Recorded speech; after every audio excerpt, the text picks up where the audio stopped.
Bienvenidas y bienvenidos al segundo video de esta guía para llenado de programas de experiencia educativa, donde revisamos cada apartado con puntualidad y claridad para propiciar una elaboración eficaz y detallada de los programas de experiencia educativa.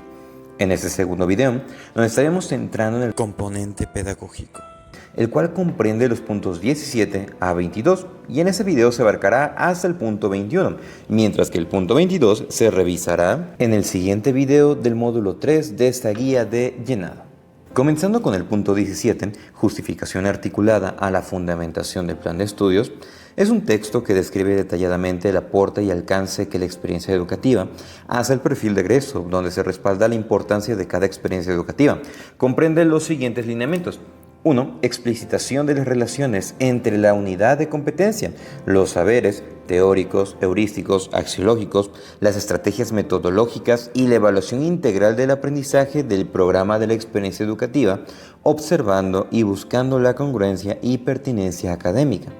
De igual forma, mencionar de manera explícita la influencia de que la experiencia educativa tiene en la formación integral de las y los estudiantes a partir de los ejes transversales del Plan de Trabajo 2021-2025 de la Universidad Veracruzana, Derechos Humanos y Sustentabilidad.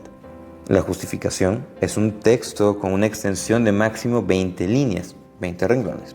En cada apartado, tanto del componente pedagógico como de la formalización de la experiencia educativa, se debe de implementar el lenguaje inclusivo como la señal de...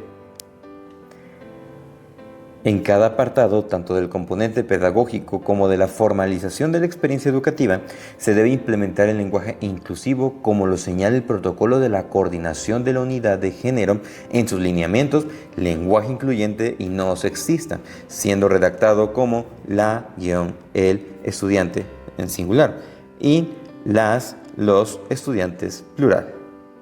En cada apartado, tanto del componente pedagógico como de la formalización de la experiencia educativa, se debe implementar el lenguaje inclusivo como lo señala el protocolo de la coordinación de la unidad de género en sus lineamientos, lenguaje incluyente y no sexista, siendo redactado como el estudiante en singular y los estudiantes plural.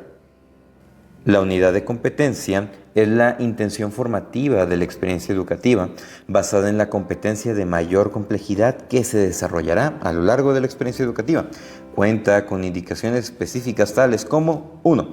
Efectuar una redacción de forma clara y concisa, donde se plantee la intención formativa de la experiencia educativa, la cual requiere ser congruente con los saberes de esta y con su alcance específico, y que sea alcanzable en un lapso de 15 semanas o un mínimo de 60 horas en intersemestral.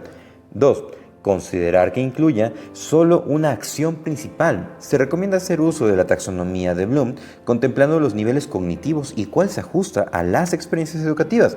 Asimismo, debe de incluir un objeto sobre el que se aplica y también condiciones en que se realiza y la finalidad. Por tanto, se debe de contemplar la estructura para una redacción eficaz de la unidad de competencia, siendo la siguiente. Sujeto más acción principal, el cual es un verbo en presente que corresponda a la acción más compleja que realiza el estudiante, más objeto sobre el que se aplica, sumado a condiciones en que se realiza, más finalidad, más eje axiológico, aquel o aquellos valores que se potenciarán mediante la unidad de competencia. Punto 19. Saberes. Son aquellos que llevan la directriz de las experiencias educativas, donde se enmarcan las habilidades que desarrollarán los estudiantes mediante la teoría a conocer. Esto contemplando con valores crecientes en las y los estudiantes, de manera que este apartado es el más importante porque es la base, sustento y fundamento pedagógico de cada experiencia educativa. Los saberes se dividen en 3. 1. Heurísticos, 2. Teóricos y 3. Axiológicos. Saberes heurísticos. Estos comprenden saberes aplicados al desempeño de una habilidad, saberes metodológicos, entendidos como la capacidad o aptitud para llevar a cabo procedimientos, y contestan a la pregunta: ¿qué debe de hacer el estudiante para ejecutar la unidad de competencia? Los saberes heurísticos son acciones que caracterizan y distinguen a cada experiencia educativa, los cuales deben de expresarse de manera clara y precisa, destacando las habilidades que el estudiante adquirirá, desarrollará o reforzará a lo largo del periodo lectivo. Estos pueden expresarse ya sea a través de verbos en infinitivo o verbos sustantivados, de manera que se recomienda el uso de expresiones lingüísticas redactadas en forma de enunciados. La estructura es la siguiente: saber heurístico más el contexto de aplicación. Saberes teóricos. Se refieren a teorías, conceptos, tipologías que contestan a la pregunta ¿qué debe conocer el estudiante para ejecutar la unidad de competencia? Este saber responde a las necesidades temáticas de cada área disciplinar, por lo tanto, se deben ajustar de manera uniforme sin distinción alguna. Saberes axiológicos. Se refieren a las actitudes y su integración en valores. Contestan a la pregunta ¿qué actitudes, consigo y con los demás, debe mostrar el estudiante para ejecutar la unidad de competencia? Cada valor debe relacionarse con los saberes heurísticos o teóricos según corresponda. Es necesario que exista armonía entre los saberes axiológicos, el Código de Ética de la Universidad Veracruzana y los temas transversales. Su redacción debe de iniciar con el valor a desarrollar, evitando iniciar con acciones, considerando la siguiente estructura: saber axiológico, valor, más aplicación, más contexto de la experiencia educativa, profesional y disciplinar. En cada saber se debe de 1. Integrar los 3 tipos de saberes bajo un carácter transversal. En cada saber revisado con anterioridad se debe de integrar los 3 tipos de saberes bajo un carácter transversal. Se debe de explicitar la relación con la disciplina y con la formación integral, así como sus aplicaciones en el contexto laboral, social y digital. Se debe de colocar los saberes solo en viñetas sin jerarquía, con la finalidad de reforzar la flexibilidad, y no deben de tener jerarquización o mantener una estructura rígida. Punto 20. Estrategias generales para el abordaje de los saberes y la generación de experiencia. Son actividades que median los procesos de enseñanza y aprendizaje a través de estrategias activas dirigidas a la solución de problemas reales en ambientes de colaboración y en entornos tanto presenciales, virtuales o en línea. Estas se dividen en estrategias de aprendizaje y estrategias de enseñanza. Las estrategias de aprendizaje son las actividades que realizan los estudiantes intencionalmente para lograr la adquisición de los saberes.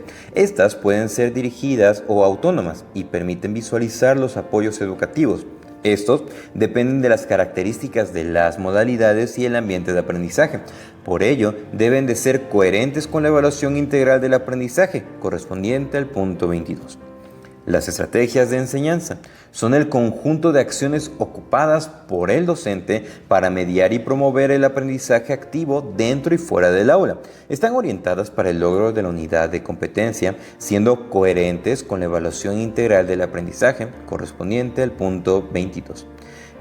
Es importante verificar que las estrategias permitan actividades de acuerdo con la modalidad presencial, virtual, en línea o mixta, de modo que faciliten la diversificación de la mediación pedagógica y sean capaces de generar experiencias que se traduzcan en conocimiento. Es por ello importante llenar las columnas correspondientes de acuerdo con la modalidad, dejando en blanco la que no aplique. Si para la experiencia educativa presencial es necesario acompañarla de algunas actividades virtuales en línea, pueden incluirse.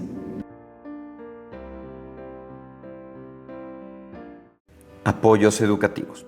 En este apartado se enlistan todos los recursos y materiales específicos para el conocimiento del estudiante y el desarrollo eficiente y conveniente de la experiencia educativa. Para ello es importante que para su desarrollo y planteamiento se mantenga una congruencia entre las estrategias de enseñanza y aprendizaje correspondientes al punto 20. Asimismo, se debe de declarar de forma precisa las plataformas virtuales, aplicaciones o herramientas digitales que se integrarán para el desarrollo de la experiencia educativa. En caso de no poder ser muy específicos por temas de licencia u otros factores, se recomienda indicar el propósito de dichos apoyos, por ejemplo, software de simulación en o software de modelado en o simulador de. De esta forma se han atendido los elementos propios del componente pedagógico, abarcando los puntos 17 al 21, revisando con atención y detenimiento las estructuras, requerimientos y adecuaciones para los mismos. Les invitamos a revisar los videos subsecuentes para complementar el proceso de llenado. Reciban un afectuoso saludo.